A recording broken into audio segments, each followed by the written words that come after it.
Good morning all. Been a while since I've checked in.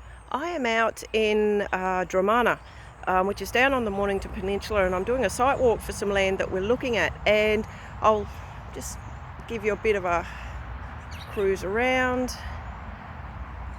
What a site walk is it's when you actually go out and walk the site. I know it sounds pretty self-explanatory, but the point of it is that you need to know what's going on. You need to know what you can see from the site, what your neighbours can see from the site, which way is the breeze coming, where's the noise coming from.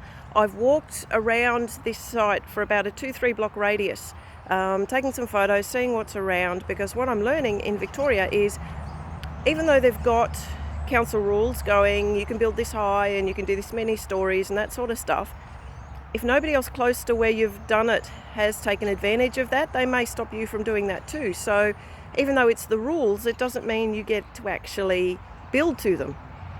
So you've got to explore the area and stay within the character of the area. So it's a little bit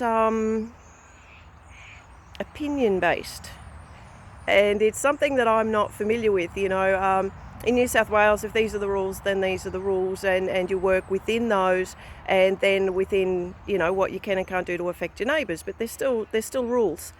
Whereas here it's like, yeah, you've got the rules, and even if complying with those rules don't affect your neighbours, if we don't particularly like it for that area, or the person approving your building doesn't particularly like it, you may not get it.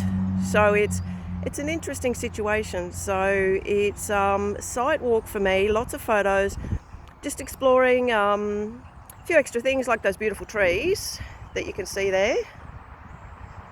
Unfortunately, the big one has already been deemed dangerous and needs to come down.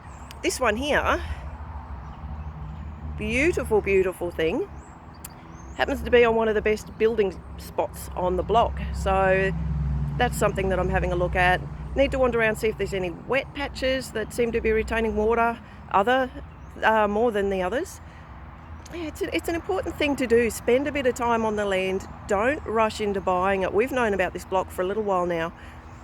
Don't rush into buying it if you don't know your information. Yes, the market moves quickly, but we've already learnt that here in Victoria, yes, it moves quickly, but there's also a lot of documentation that is not necessarily easily understood unless you know that all the terminology and the jargon, and you could end up buying something that you're absolutely locked in to the type of house that must go on it, because there's already plans.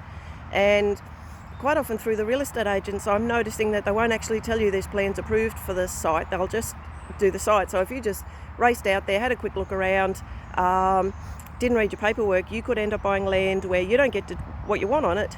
You get what the developer wants on it, and you're a bit stuck with that, and it can take years for that approval to pass. Meanwhile, you're paying a mortgage on the land that you can't build on.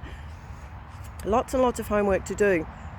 So that's what we're up to today. So we'll keep you posted. We are looking for land somewhere, so there will be a fun building process to go through soon, and we'll talk to you soon. Bye.